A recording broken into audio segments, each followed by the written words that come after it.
Sleepy Joe Biden has only gone and launched his own watch. Okay, no, he hasn't. This is the Biden, well, it doesn't exactly have a name, but it's available to buy from the Bezos Superstore, or to use a more common name, Amazon. It costs about £10 and it's a total rip-off of the Casio MRW200H, which itself is a partial rip-off from the Luminox original Navy SEAL. So no points for originality from Sleepy Joe on this one. That said, at least they picked a decent watch to copy. They could have copied an Invicta.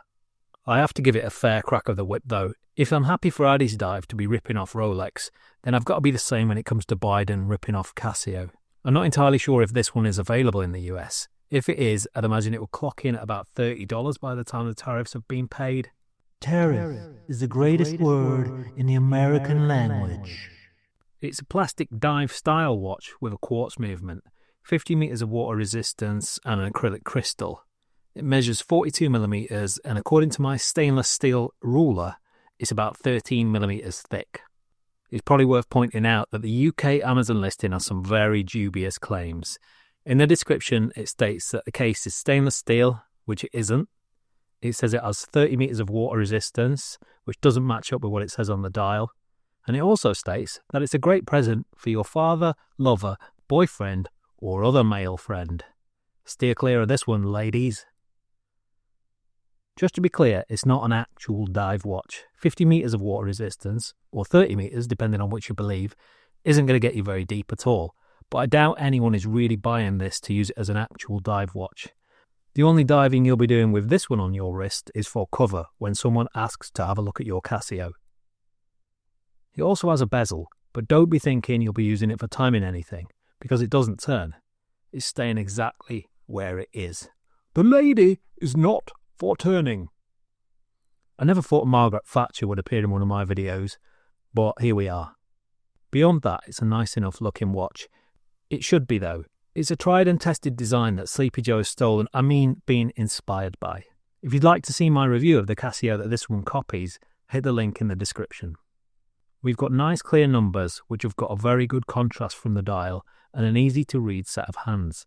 It's extremely legible from a distance, which is great if, like me, your eyes have decided that they're going into semi-retirement. Please observe as I use the magic of technology to make it seem like the watch is further away. The date complication is where this one differs from the Casio. You can see 3 dates with today's date being the middle one. If you can't count, it might be a useful feature, but beyond that it's about as useful as a chocolate teapot.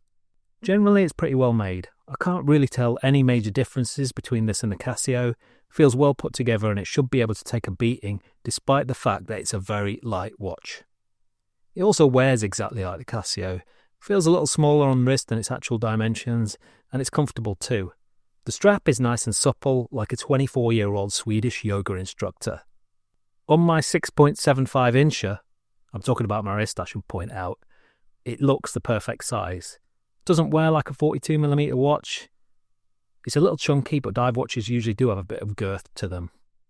In true budget watch style, the lume is awful. The only thing with any lume on it is the hands, and they stay glowing for about 30 seconds. In fact, I couldn't even bring myself to make a time-lapse of the lume for this watch, as you'd essentially just be looking at a black screen. Just trust me on this one, it's really bad. So where does that leave us with a Biden? It's pretty hard to say. On one hand, it replicates the MRW200H pretty well for a slightly cheaper price, but it also manages to be slightly worse at the same time. The lume isn't as good, which is saying something, as the Casio itself is very poor, and the bezel doesn't turn. If those things don't matter to you, then sure, why not go for the Biden? In all honesty, I'm getting a little tired of the monopoly that Casio has at the budget end of the watch market, and it would be nice to see a few different brands breaking through. What's next though? A Chinese brand named Trump ripping off an F91? Who knows? In 2025, I wouldn't bet against it.